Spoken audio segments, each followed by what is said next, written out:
Hello guys and girls, Board now back with you. On this video I will be talking about Star Trek Discovery Season 3 Episode 10, and it's the second part from last week, of course. It is called Terra Firma Part 2. So we're right back with Giorgio in the alternative timeline where of course she was Emperor and Michael's plotting against her, plotting to betray her. Has something going on with Loka, Jason Isaacs. In fact, his name comes up a lot, and there's a tease that he might appear at some point, but he never does, which isn't surprising because Jason Isaacs is a busy boy. He tends to have quite a few films on the go, but he's referenced anyway, which is quite cool. But the cliffhanger from last week was that she basically arrested Giorgio after the big. Sorry, Giorgio arrested Michael after the big ceremony. She revealed that she knew what was going on, and they basically arrested her. And she appeared to be about to kill her, which kind of mirrored what was happening in the other timeline, where, of course, Giorgio was obviously so desperate and was just falling apart. So she was like willing Michael on to killing her. So it's almost like this, mirroring type thing across the two timelines. But Giorgio in this timeline stopped just short of killing Michael and instead arrested her, but kind of, put a tough sort of face on it. But I think obviously we're meant to think that, hey, she doesn't kill her because of, the relationship in the other timeline sort of thing, and the fact that she does have sort of a respect for Michael. So that's the cliffhanger, and again, this was a really strong episode. It obviously ended up being Giorgio's farewell on the show, or we think the farewell. Obviously, there may be a return at some point, but certainly the events of the episode and at the end of the episode where you have basically the Discovery crew playing a tribute to her, then it does feel like this is going to be the last time we see Giorgio on this show, on Discovery. And I think with that kind of sort of joy-filled tribute we see from the rest of the crew at the end, I think it's a way of the show essentially saying goodbye as well as the characters. So it's a really good moment. But obviously I mentioned this is probably the last we'll see Giorgio on Discovery on this show, but as fans of Star Trek will know, she's supposed to show up on Section 31, which is a spin-off show which is in the works, and she's supposedly gonna show up on that at some point. And so this sort of exit in this episode maybe frees her up and sets her up to do that, although how exactly that will play out on that show is a bit complicated because of timey-wimey stuff, but I'll get to that in a moment. But good episode. I don't think I liked it as much as the last episode, the first part, maybe just because there was one or two moments where it felt a little bit dragged out in comparison with the first one, and it didn't quite appeal, but it certainly paid off the first one very well, and there's some really good character stuff and a good reveal. So another strong episode. Obviously Giorgio, probably my favourite character. I guess I would say even her or Tilly. Obviously Saru's really strong as well.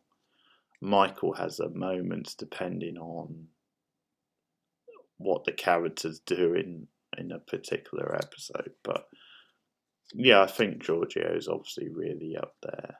So the fact that this two-parter focused on her has been I think rewarding and has sort of got the season back on track. But I did think, yeah, the tributes and the payoff and how her sort of arc ended on Discovery, if this is the end in this episode, was really impressive, and I really bought into it, and kind of got a little bit emotional. Don't worry, I wasn't blubbering, I wasn't crying, but I did feel it, and it was very well done. It was good storytelling, I thought. But so how we get there is in this episode they arrest Michael. They have a, like behind the fence, and they basically start torturing her to get answers about the the sort of the sacrifice or the sort of plan with her and Lucker, and the sort of portrayal, and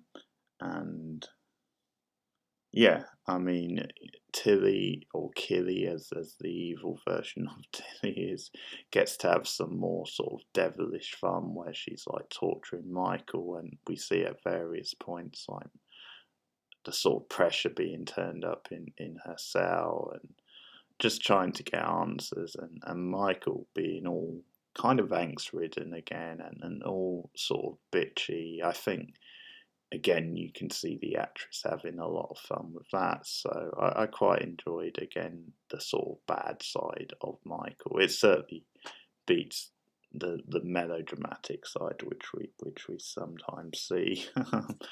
But anyway, she starts saying things about there's a Klingon slash Romulan slash, I think, Saru's race alliance, that they're all coming together and warning that there's a war on our hands, basically, and that we have to sort of come together and band together. But yeah, obviously, Giorgio stands firm and kind of wants answers, and there's eventually Michael is kind of worn down, and they turn up the pressure so much that she kind of collapses.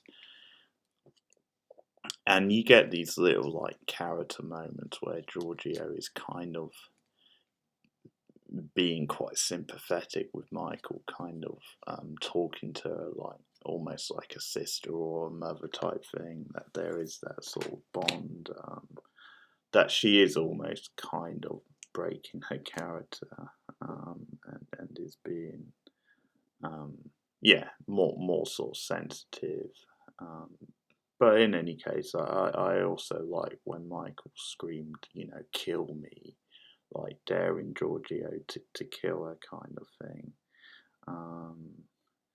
And there's a great line actually from Killy, as I'll call her because of in this like times line, but when she comes up to Giorgio at one point and says, "Why does Michael Berman still take up oxygen on my ship?"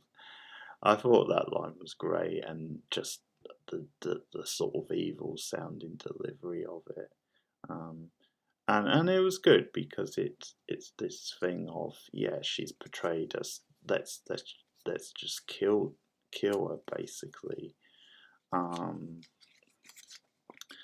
and Georgia has to try and cover that. She has to try and come up with some good answers to convince Tilly or Killy that no, we need her. She can give us like information and stuff. But yeah, be very commanding still, which obviously Giorgio Michelle is in the part. But yeah, Michael eventually agrees to name the people that she's been working with, and she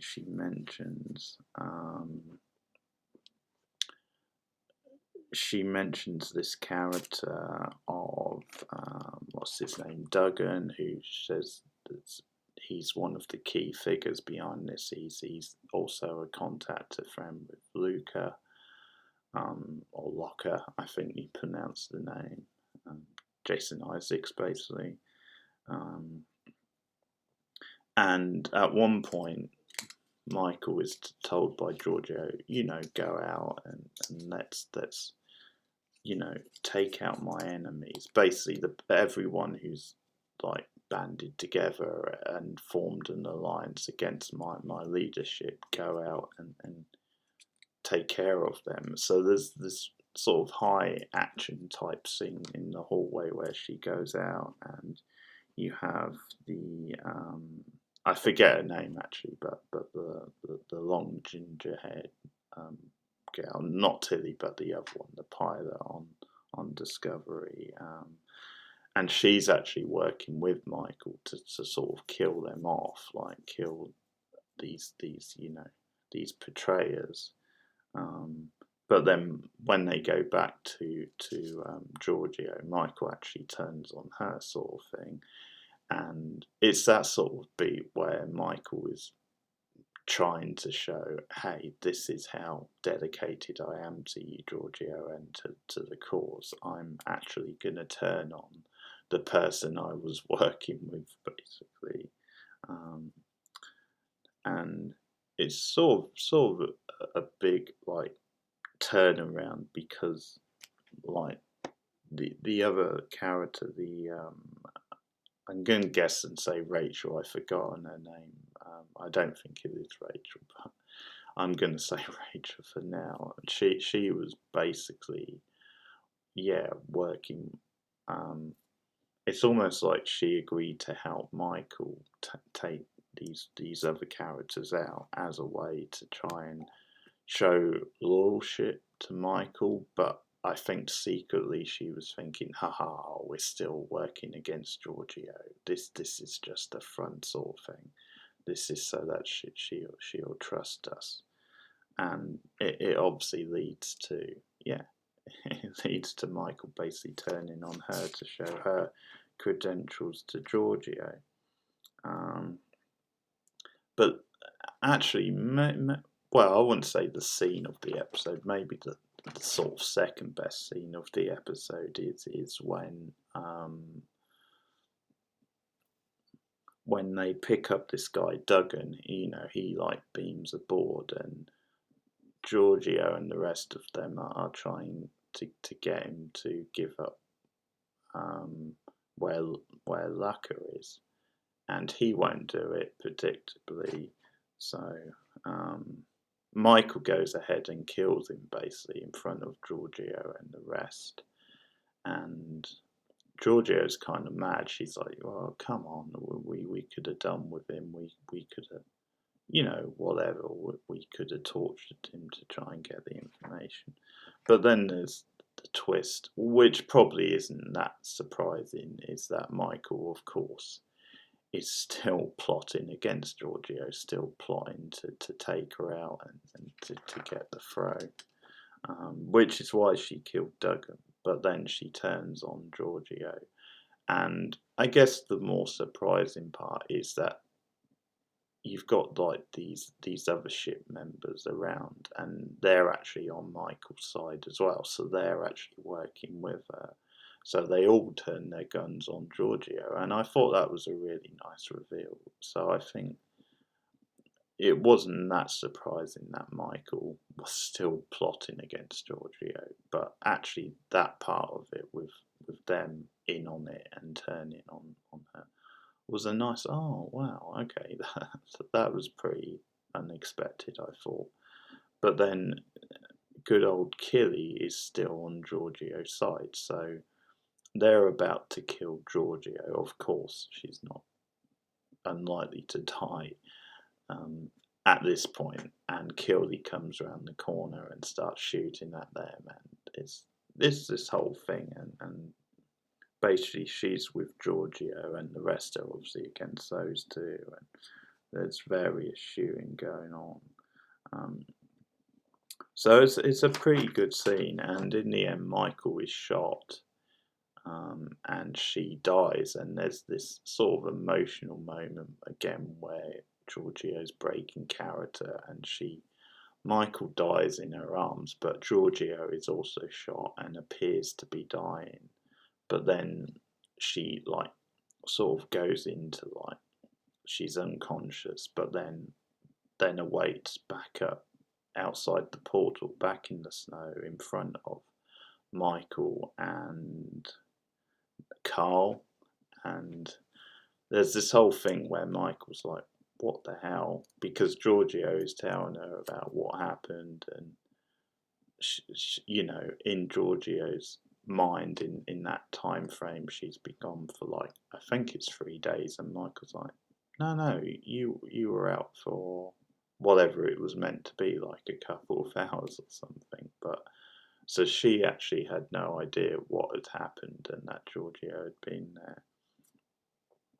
And this is, I think, the scene of the episode because of the reveal with Carl about what the hell is actually going on. He does this. There's this sort of big flashy effect type thing, and he calls himself. He reveals that he's not actually who he said he was originally. He calls himself the Guardian of Forever. Quite the title. And he just reveals that that's his sort of job, that he is meant to be like an in-between for different realities, to sort of a guardian type thing, to try and guide people in Giorgio's situation to redeem themselves, basically, to actually guide them, and to give them the chance not only to save themselves, but more importantly to make things right with the universe. So that's sort of the reveal with him. And so the twist is kind of that she was never going to save herself.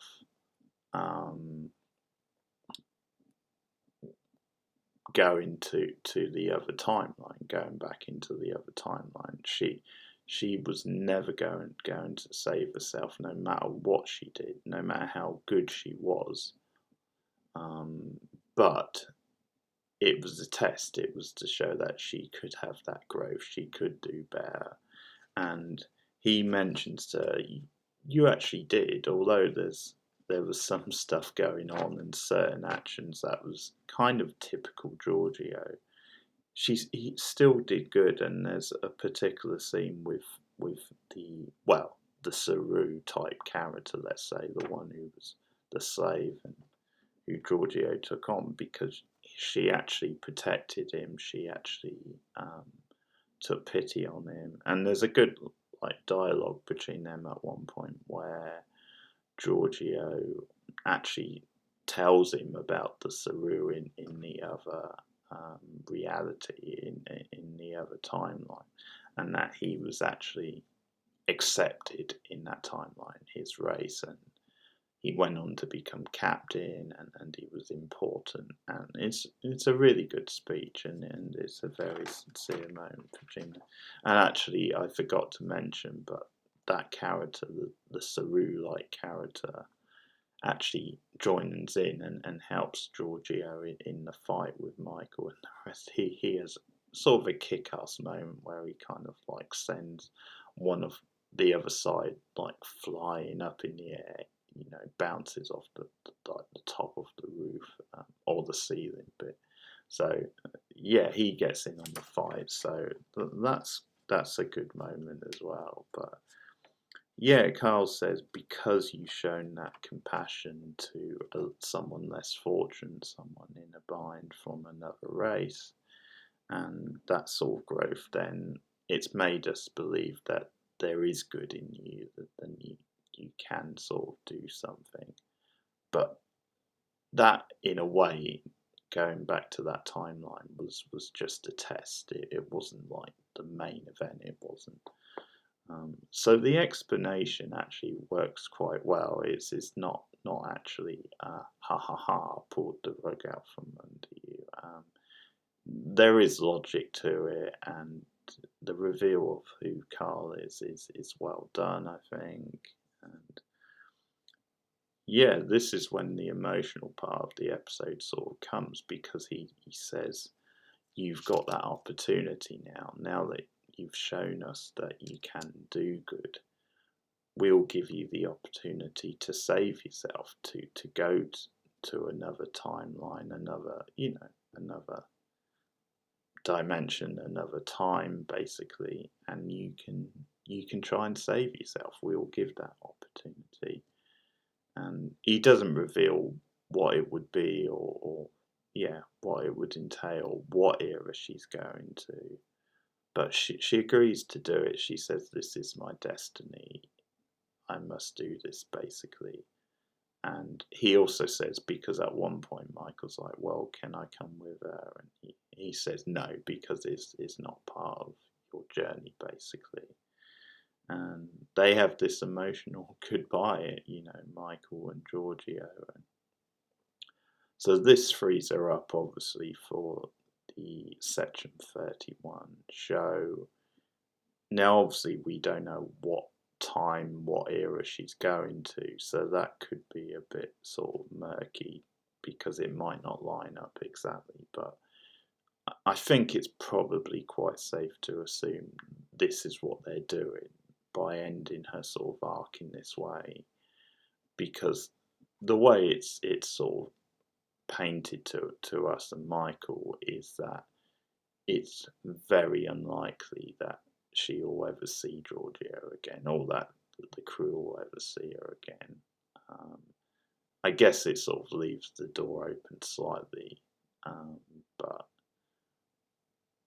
and obviously depending on how it goes, she could sort of still die, but obviously she's on this path now, so there's that possibility. And this seems to be the end for her on Discovery, and that she now can go on to her, well, not her own show, but she's going to be obviously a big part of the spin-off show Section 31. So I think it's been handled very well, her exit, the end of her arc, and the last two episodes with her I've really enjoyed. And it's sort of interesting later on when Michael comes back and tells Saru what's happened. The way he phrases it is that, as far as we're concerned, she is dead. And he doesn't mean that in a harsh way. He's just saying because she's now gone, to this other timeline. She's on this new path, this new journey, and there's very little chance she'll come back and end up back in this time. So as far as we're concerned, she is kind of dead. It's the same as a passing, because we'll probably never see her again. So that's when they kind of have the whole tributes, and there's a bit of humour in there, obviously, because Michael kind of says she was a royal pain in the arse sort of thing. But it's that sort of thing. She pushed her buttons, but she was a great, kind of crew member, a great fighter, and she had great character, that kind of thing. But it's a touching tribute at the end. It's very sort of moving, and as I said earlier, it does sort of feel like the show saying goodbye to her. So great stuff. I mean, no matter what you think of Discovery overall as a show, I think certainly Giorgio has been a highlight of it. And Michelle Yeoh's obviously is a really great actress, so she's brought a lot to the sort of part. And yeah, there are some, subplots happening on the ship and stuff. Booker kind of, talks his way into helping the crew with this whole thing to do with the burn and the technology, the data, because he has some experience dealing with this sort of thing, and tries to help them when they're trying to find Michael back on the planet, but Saru kind of allows him to come on board and work with Stans and with Adira, because they kind of decide that he does have something to offer, sort of thing. So they kind of bend the rules and allows him to be a part of this. But so there's little things going on, but obviously for the main part, it is the Giorgio stuff, as it should be. And yeah, another good episode. This two-parter I really liked, and fingers crossed, because I think there's 3 more episodes now, so fingers crossed it can stick the landing and end on a positive, because of the way it started and then a bit of a dip in the middle. But if it can end on a high note, then I think this would definitely make it the best season so far. But we'll see what happens anyway. 3 more episodes, I think, to go. So that's my thoughts on this week's Star Trek Discovery. Let me know your thoughts in the comments below. You can also like and subscribe if you are new to the channel. Get me up on Twitter and all the rest of it. But thanks for listening, and I'll see you again later. Goodbye.